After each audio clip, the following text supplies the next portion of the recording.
நன்றி. வாழ்க வையகம், வாழ்க வையகம், வாழ்க வளமுடன். குரு வாழ்க, குருவே துணை. நார்வே டென்மார்க் மனவளக்கலை அறக்கட்டளையைச் சேர்ந்த மெய்யன்பர்களுக்கும் மற்றும் இணைப்பில் உள்ள அனைத்து மெய்யன்பர்களுக்கும் எனது வணக்கத்தையும் வாழ்க வளமுடன் என்ற வாழ்த்தையும் தெரிவித்துக் கொள்கிறேன். இன்று சிந்தனைக்கு எடுத்துக்கொண்ட தலைப்பு தடையை தாண்டு. அரிது அரிது மானிடராய் பிறத்தல் அரிது என்றார் ஔவையார். உயிரினங்கள்ல மனித பிறப்பு தான் மிகவும் சிறப்புடையது. அறிவின் உயர்வில் மற்ற எல்லா உயிர்களையும் விட மனிதன் உயர்ந்தவன் எனினும் வாழ்க்கையில் இன்பமாக மகிழ்ச்சியாக வாழ்கிறானா என்றால் இல்லை. வாழ்க்கையில துன்பங்களும் கவலைகளும் நோய்களும் சிக்கல்களும் தான் அதிகமா இருக்கிறது. நம்மிடமுள்ள ஒரு தன்மையை குணாதிசயத்தை எடுத்து பார்த்தோம்னா 2 அறிவு புழுவில் இருந்து 5 அறிவுடைய விலங்கின வரையிலும் பிறகு மனித இனம் தோன்றி இன்று வரையில் எல்லா இடங்களிலும் நடந்த நிகழ்ச்சிகள் செய்த செயல்கள் பதிவுகள் எல்லாமே தொடர்ந்து இடைவிடாது கருத்தொடரா வந்துட்டே இருக்குது. இப்போ விலங்கினத்தின் வித்தெடுத்து வந்துள்ள மனிதன் அவனிடம் விலங்கின பதிவுகள் மிகையாக உள்ளது. இந்த பதிவுகளோடு முதல் மனிதனிலிருந்து இன்று வரை ஆற்றிய எண்ணங்கள் மற்றும் செயல் பதிவுகள் தான் உள்ளடங்கி இருக்குது. இதைத்தான் வினைப்பதிவுகள் சொல்றோம். நம்முடைய வினைப்பதிவுகள் தான் நமது வாழ்க்கையில தடையாக உள்ளது. வாழ்க்கையில் உள்ள தடையை தாண்டுவது அப்ப எப்படின்னு நம்ம பார்க்கலாம். மனிதனின் பிறவியின் நோக்கமே இந்த உலக இன்பத்தை அனுபவிப்பதற்காகவோ புலன் கவர்ச்சியால் சிக்குண்டு இருப்பதற்காகவோ அல்ல. தனது மூல நிலையான இறைநிலையை அடைவதுதான் நோக்கம். இப்ப மழை நீர், குளத்து நீர், ஆற்று நீர் எதுவா இருந்தாலும் அதன் முடிவு கடலை அடைவது என்பதை போல மனிதனின் முடிவு இறைநிலையை அடைவதுதான். நம்முடைய வினைப்பதிவுகளை கழித்து கொண்டு இறைநிலையை அடைய உயிரே தான் உடலை கட்டி கொண்டது. இதைத்தான் வினைப்பதிவே ஒரு தேகம் கண்டாயின்னு பட்டினத்தார் சொல்றார். அப்ப வினைப்பதிவின் காரணமாக உயிர் புலன் மயக்கத்தில் சிக்குண்டு விடுது, வாளின் நோக்கத்தையும் மறந்து விடுது. இதைதான் மகான் ஒரு பாடல்ல சொல்லுவாங்க. வினைப்பதிவாம் சுமையை விடுத்து தூய்மை பெறவே நினைவாய் உடல் எடுத்தேன், நிலமீது வீழ்ந்த பின்னே என்னை மறந்தேன், எந்தன் வினை மறந்தேன் இறைவா, உனை மறந்தேன் ஆனால் நீ உள் நிறைந்து என்னை மீட்டு அப்படின்னு சொல்லுவாங்க. அப்ப இந்த வினைப்பதிகளிலிருந்து விடுபட்டு தூய்மை பெற்று இறைநிலையை அடையணுங்கிற நோக்கத்தோட தான் பிறந்திருக்கோம், வாழ்ந்துட்டும் இருக்கிறோம். இருந்தாலும் தேவை, பழக்கம், சூழ்நிலையினுடைய நிர்பந்தங்கள்னால சில சமயங்கள்ல தெரிந்தோ தெரியாமலோ தவறு செய்ய வேண்டியதா இருக்கு. தவறு செய்தும் விடுறோம். இந்த தவறு எல்லாம் நம்ம உடல்ல பழிச்செயல் பதிவுகளாக பதிவு பெற்று மீண்டும் மீண்டும் துன்பங்களையே விளைவிக்கின்றன. இந்த பழிச்செயல் பதிவுகள் நமது உடல்ல எங்கெங்கெல்லாம் பதிவாகுது அப்படின்னு பார்க்கும்போது உடல் செல்கள்ல, மூளை செல்கள்ல, உயிர் துகள்கள்ல, வித்து செல்கள்ல, ஜீவகாந்தத்துல, வான்காந்தத்துல அப்படி பதிவாகி தக்க காலத்துல தனக்கும் தனது வித்து வழி தோன்றும் சந்ததிகளுக்கும் துன்பங்களை ஏற்படுத்துகின்றன. இப்ப வினைப்பதிவுகளை போக்கிக் கொள்வதற்கே உடல் எடுத்த மனிதன் தான் கொண்டு வந்த முன்வினைகளை போக்கியும் வாழுகின்ற காலத்துல புதிய பதிவுகளை சேர்த்து கொள்ளாமலும் வாழ கற்றுக்கொள்ளணும். அதுக்குதான் முறையான உடல் மன பயிற்சிகள் அவசியம். ஒரு கதை பார்க்கலாம். ஒரு குருவும் சீடர்களும் ஆன்மீக பயணம் போயிட்டு இருந்தாங்களாம். அவங்க போகிற வழியில ஒரு உயிரோட உள்ள பெரிய புழுவை நூற்றுக்கணக்கான எறும்புகள் வந்து அரித்து தின்னுட்டு இருந்ததுதான். அந்த புழு வேதனையில துடித்தது. இதை பார்த்த குருவும் சீடர்களும் கண்கலங்கினாங்க. அதுல ஒரு சீடர் குருவிட்ட அந்த புழு இன்னும் கொஞ்ச நேரத்துல இறந்து விடுமே குருவே அப்படின்னு சொல்றாரு. அதுக்கு குரு சொல்றாரு, ஒரு கோயிலுக்கு ஒருத்தர் தலைவரா இருந்தாரு. அவர் சுயநலக்காரராக இருந்தார். அவர் கோயிலில் உள்ள சொத்து அனைத்தையுமே தனதாக்கி கொண்டார். மேலும் அவர் வேலையாட்களுக்கு தர வேண்டிய பணத்தையும் ஏமாத்திட்டாரு. தனது அதிகாரத்தை பயன்படுத்தி ஏழைகள் பணத்தையும் நிலத்தையும் அபகரிச்சு கொண்டாரு அப்படின்னு சொல்றாரு. அப்ப அதுக்கு ஒரு சீடர் கேட்கிறாரு, அந்த கதைக்கும் இதுக்கும் என்ன சம்பந்தம் குருவே அப்படின்னு கேட்கிறாரு. அந்த கோவில் தலைவராக இருந்தவர் தான் புழுவாக பிறந்திருக்கிறாரு. அவரால பாதிக்கப்பட்ட மனிதர்கள் தான் எறும்புகளாக பிறந்து அந்த புழுவை அரித்து தின்று கொண்டிருக்கிறார்கள். அப்போ அவர் செய்த தீவினையால் தான் அவர் புழுவா பிறந்து அனுபவிக்கிறாரு. இதனால அவர் துன்பப்படுவதை யாராலும் தடுக்க முடியாது. ஏன்னா அவர் செய்த பாவம் அடுத்த பிறவியில அவர் புழுவா பிறந்து துன்பத்தை அனுபவிக்கிறாரு. இது கெட்டதை செய்பவர்களுக்கு ஒரு பாடமாக அமையும். கெட்டது செய்தா அதுக்கான தண்டனை நிச்சயம் உண்டு அப்படின்னு சொல்றார். அப்ப வினைப்பதிவு பற்றியும் இதுல நம்மளுக்கு ஒரு தெளிவு கிடைக்குது அப்படின்னு குரு சொல்றார். புத்தர் சொல்றாரு, நீங்கள் செய்த நன்மை தீமைகளை காலம் குறித்து வைத்துக்கொண்டு நேரம் வரும்போது அதை உங்களுக்கே திருப்பி கொடுக்கும் அப்படின்னு சொல்றார். மகான் சொல்றாங்க, இறைநிலை பிளஸ் களங்கங்கள் ஈக்குவல் டு மனிதன், மனிதன் மைனஸ் களங்கங்கள் ஈக்குவல் டு இறைவன். அப்போ வினைப்பதிவுகளால மனிதனிடம் 3 களங்கங்கள் உண்டாகி இருக்கு. அவை தன்முனைப்பு, பாவப்பதிவுகள், மயக்கம். இப்ப எல்லா உயிர்களும் இயற்கையின் ஒரு பகுதி தான். அறிவு விரிவடையாத நிலையில மனம் உணர்ச்சிகளால உடல் அளவுல எல்லை கட்டி கொண்டு மற்றவரோடு தன்னை ஒப்பிட்டு தன்னை உயர்வாகவோ தாழ்வாகவோ கருதி தன்னை இயற்கையிலிருந்தோ சமுதாயத்திலிருந்தோ வேறுபடுத்தி கொள்வதுதான் தன்முனைப்பு. இயற்கையின் முழு தன்மையால் மனிதனிடம் எழுச்சி பெற்றுள்ளது 6ஆம் நிலை அறிவு. அந்த அறிவு தான் வளர்ச்சி பெற்று இயற்கையின் முழுமை நிலையை உணர்ந்து அமைதி பெற வேகம் கொள்ளுது. அந்த வேகத்தை தன்முனைப்பு தடை செய்யும். இந்த தடையால் தான் தன் வளர்ச்சியில விரைவு கொண்ட அறிவு இருவகை பற்றுகளா மாறுது. அவைதான் தான் என்ற அதிகார பற்றும் தனது என்ற பொருள் பற்றும். அந்த 2 பற்றுகளும் தான் அவ்வப்போது பேராசை, சினம், கடும்பற்று, முறையற்ற பால் கவர்ச்சி, உயர்வு தாழ்வு மனப்பான்மை, வஞ்சம்னு 6 தூய குணங்களா உருவெடுக்குது. அதன் காரணமாக பொய், சூது, கொலை, களவு, கற்பழிப்பு என்ற 5 பழிச்செயலா மாறுது.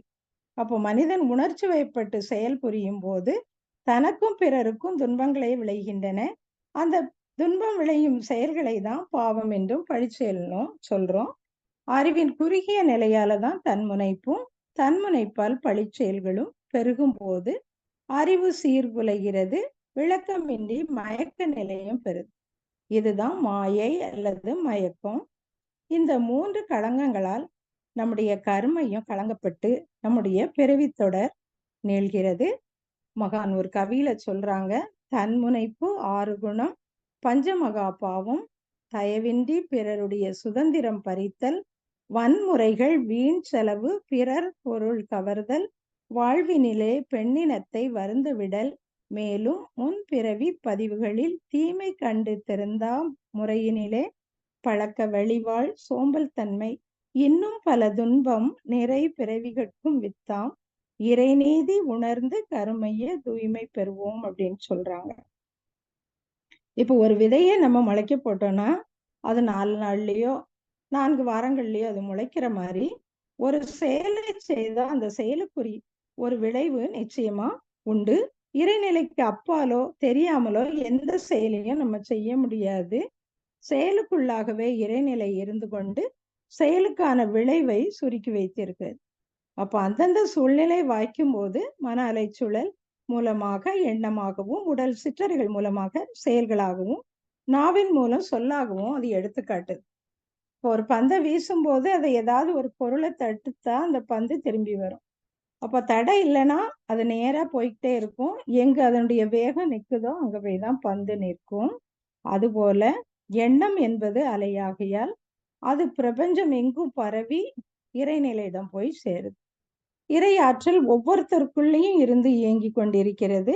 இப்போ ஒருத்தர் மற்றவருக்கு துன்பம் செய்தால் அந்த துன்பம் யாருக்கு போய் சேரும்? யார் எதை செய்தாலும் அப்படியே சுருக்கி வைத்திருந்து செய்தவருக்கே காலத்தோடு திருப்பி கொடுக்குது. இப்ப எங்கிருந்து அந்த துன்பம் புறப்பட்டதோ அங்கேயே விளைவாக திரும்பி வருகிறது. எல்லாம் வல்ல இறைநிலை அவரவர் வினைக்கு தக்கவாறு விளைவை பொருத்தி வைத்திருக்கிறது. அதுதான் செயல் விளைவு நீதி. விளைவில்லா வினையில்லை வினையினுடைய விளைவு பல தொக்கி நிற்கும் இயற்கை நீதி. விளைவுக்கும் வினைக்கும் இடை கால நீளம், விளைவு தரம் இவை வினையின் தன்மை ஒக்கும்னு மகான் சொல்லுவாங்க. இப்போ செயல் விளைவு நீதி உணராததுதான் உலக துன்பங்களுக்கே காரணம். எந்த பொருளிலும் இறைநிலையை காணக்கூடிய அறிவு செயல் விளைவு நீதி உணர்ந்த தெளிவே துன்பங்களுக்கு விடிவாகும். அதை உணர்ந்து கொண்டு நம்ம நடக்கும் போதுதான் மனிதனுடைய அந்த அறிவு கூர்மை பெறணும். விளைவறிந்து செயலாற்றக்கூடிய தகமை மனிதனுக்கு வரணும். இறைநிலையும் அதன் அலையும் காந்தமாய் மலர்ந்துள்ள எங்கும் எப்பொருளிலும் எவ்வுயிரிடத்தும் மறைபொருளாய் அமர்ந்திருந்து மனிதர் செயல் அனைத்திலும் மாறின்றி தவறு இன்றி மதிக்கும் விளைவாய் எழும் முறை விளங்கி கொண்ட பின் மனம் தீயதெண்ணுமோ மற்றவருக்கு தீங்கிழைக்க மலருமோ பழிச்செயல். அப்ப தெய்வீக ஒழுங்கமைப்பை உணராமலோ உணர்ந்து அலட்சியம் செய்தோ அல்லது உணர்ச்சி வயப்பட்டோ துன்பம் விளையக்கூடிய செயலை செய்துட்டோம்னா பிறகு அந்த விளைவிலிருந்து நம்ம தப்பவே முடியாது. செயலிலே விளைவாக தெய்வ ஒழுங்கமைப்பு இருக்க பயன் என்ன தவறிழைத்து பரமனை பின் வேண்டுவதால் அப்படின்னு மகான் சொல்றாங்க. இப்ப இறைநீதி என்ற தராசை மனிதன் ஆற்றும் செயலிலே விளைவை இறைநிலை இணைத்து வைத்திருக்கிறது.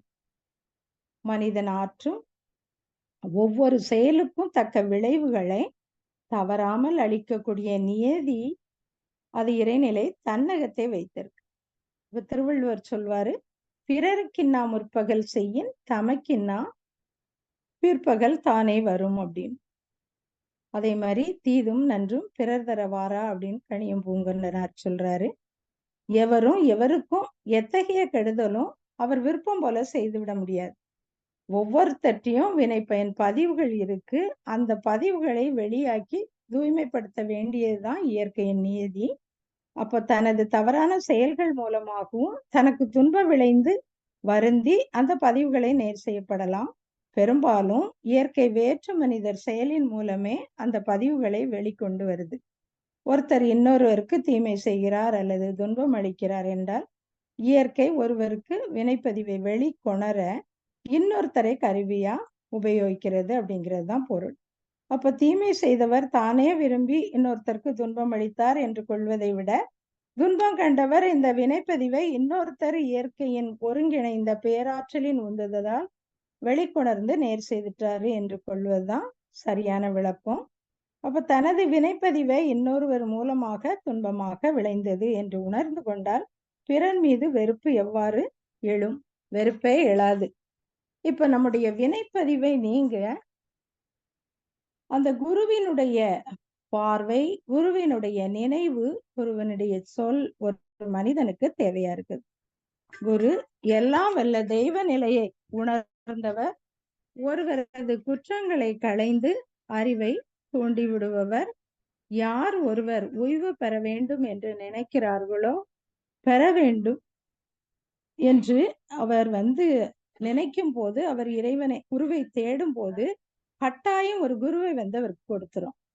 உண்மையான ஞானம் வேண்டும், இறைவனை அடைய வேண்டும் அப்படிங்கிற தேடுதல் உடையவருக்கு உண்மையான குரு வருவர்.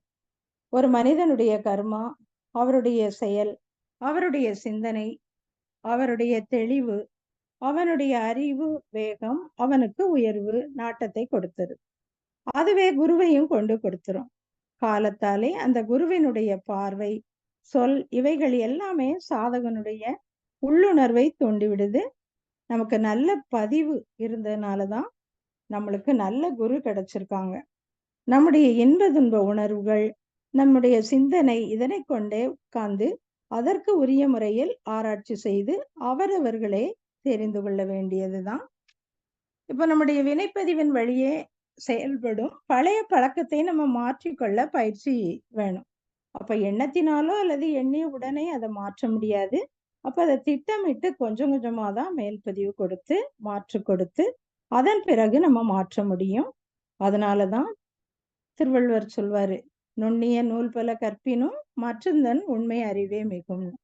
அதாவது எவ்வளவுதான் நம்ம நுண்ணிய நூல்கள் பலவற்றை கற்றா கூட இது நல்லது இது கெட்டதுன்னு தெரிஞ்சாலும் அந்த பேதமை உணர்வு, அதாவது எத்தனையோ ஜென்மமாக பெற்ற வினைப்பதிவு தான் முன் நிற்கும். அதை போக்குவதற்கு என்ன செய்யணும்னா மகான் நம்மளுக்கு அந்த பாவப்பதிவுகளை கண்டிப்பா மாற்றி விடலாம். அதை மாற்றக்கூடிய அறிவும் ஆற்றலும் நம்மகிட்ட இருக்கு அப்படின்னு சொல்லி அதுக்கு 3 வழிகள் சொல்லியிருக்காங்க.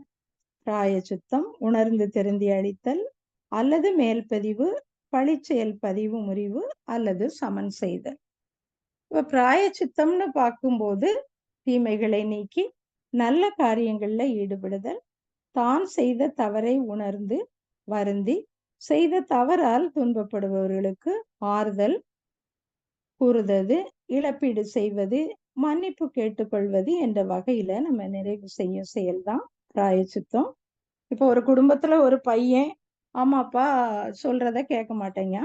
அப்போ தந்தை வந்து நாங்க சொல்றபடி நீ நடக்கணும்னு அவரு கண்டிக்கிறாரு. அப்ப இவன் கோவத்துல வீட்ல இருந்து கொஞ்சம் பணத்தையும் எடுத்துக்கிட்டு போயிடுறான். நாட்களாச்சு, மாதங்களாச்சு, வருஷங்கள் கடந்தது. மகன் வரவே இல்ல. அவங்களுக்கு ரொம்ப கவலையாயிற்று. அப்போ ஒரு நாள் வந்து பக்கத்து வீட்டுக்காரரு உங்க பையன ஒரு இடத்துல பார்த்தேன்னு சொல்றாரு. உடனே தகப்பனாரு அவன கண்டுபிடிக்க முடியாதனால செய்தித்தாள்ல, "மகனே, உன்னை நான் மன்னித்து விட்டேன்.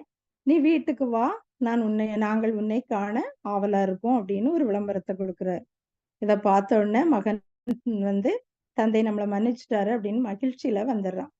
இப்ப இது போல தவறு செய்ததை உணர்ந்து வருந்தி அந்த துன்பப்படுவோருக்கு நம்மால ஆறுதல் கூறியோ, இழப்பீடு செலுத்தியோ நிறைவு பெறும் செயல்தான் பிராயச்சித்தம். அடுத்தது உணர்ந்து திருந்தி அளித்தல் அல்லது மேல்பதிவு.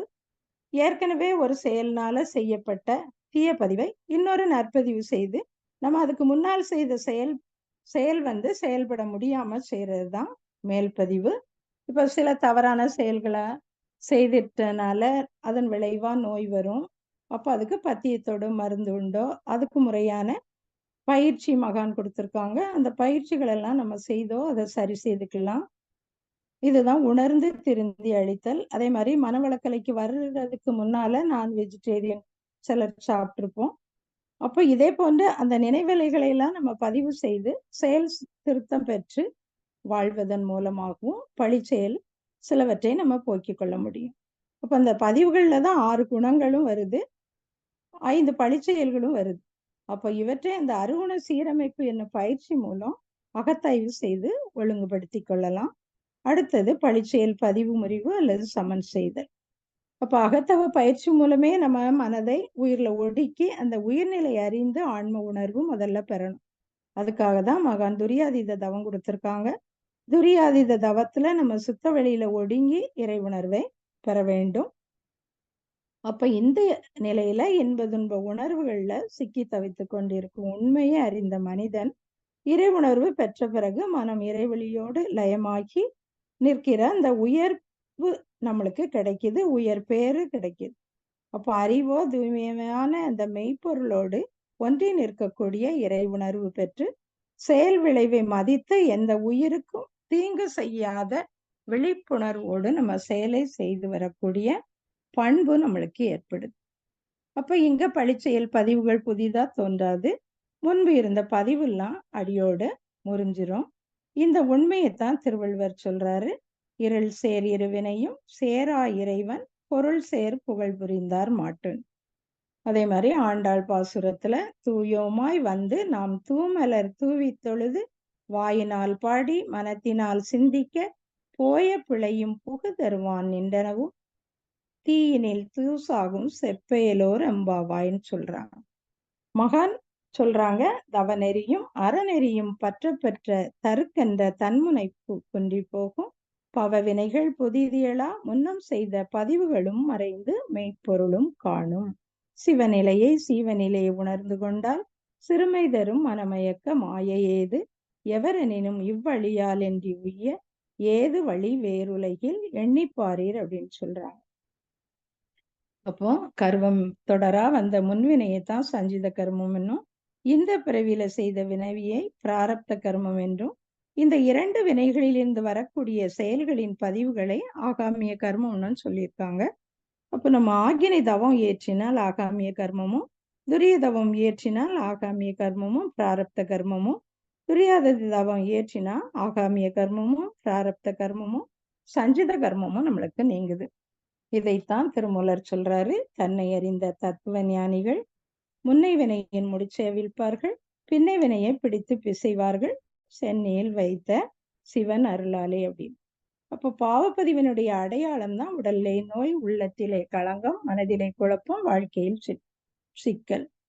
அப்ப சில நமக்கு வியாதி இல்லை, குழப்பம் இல்லை அப்படின்னு, எனக்கு பாவப்பதிவே இல்லை அப்படின்னு நினைக்கலாம்.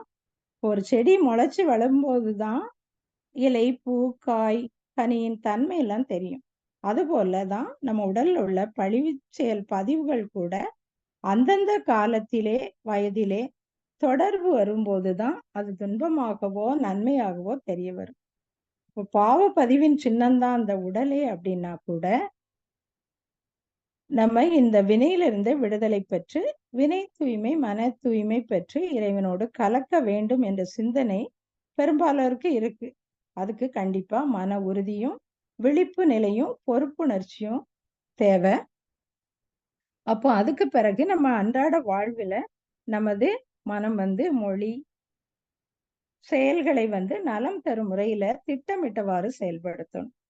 ஒரு பாட்டுல நம்ம கேள்விப்பட்டிருக்கோம், வாழ்க்கையில் 1000 தடைக்கல்லப்பா, தடைக்கல்லும் உனக்கொரு படிக்கல்லப்பா அப்படின்னு. அப்ப நம்ம வாழ்க்கையில 1000 தடைக்கல்கள் இருக்கு. இப்ப அந்த தடைக்கல்லும் நம்மளுக்கு தடைக்கல்லான வினைப்பதிவு தான் நம்மகிட்ட இருக்கு.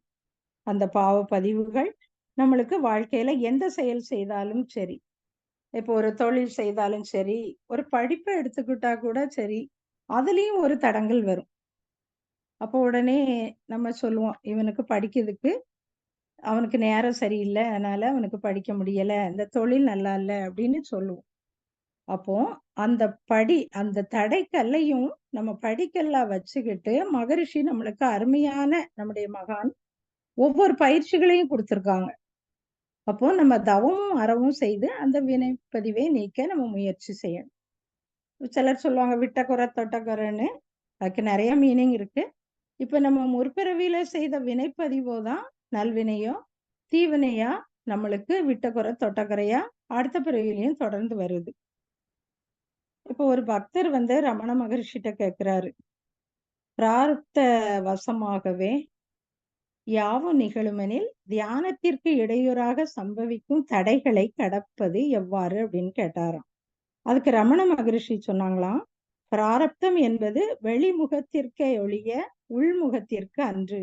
உள்ளபடியே தன்னை தேடுவோன் எவ்வித தடைகளுக்கும் அஞ்சான். தடை என்ற நினைவே பெருந்தடையாகும் அப்படின்னு சொன்னாராம்.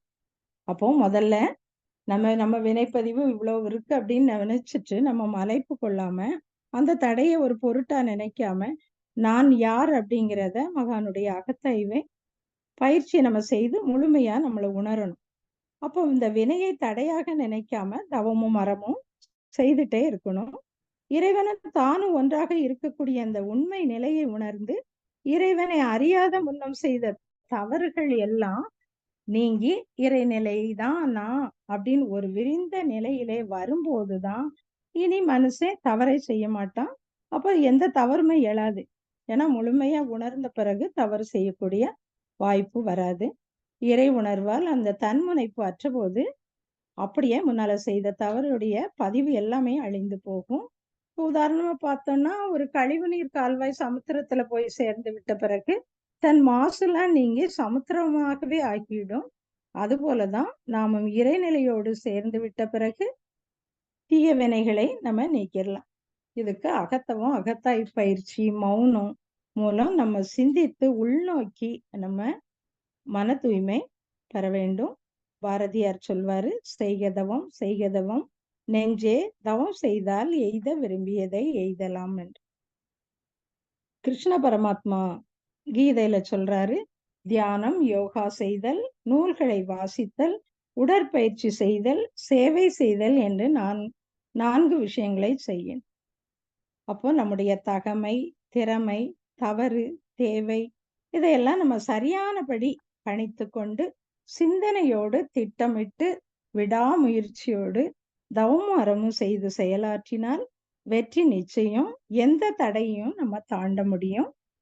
அப்போ நம்முடைய வாழ்க்கையில் வினைப்பதிவு காரணமாக ஏற்படும் தடைகளை தாண்டுவதற்கு நாள்தோறும் உடற்பயிற்சி, காயகல்ப பயிற்சி, அகத்தவம், அகத்தாய்வு செய்து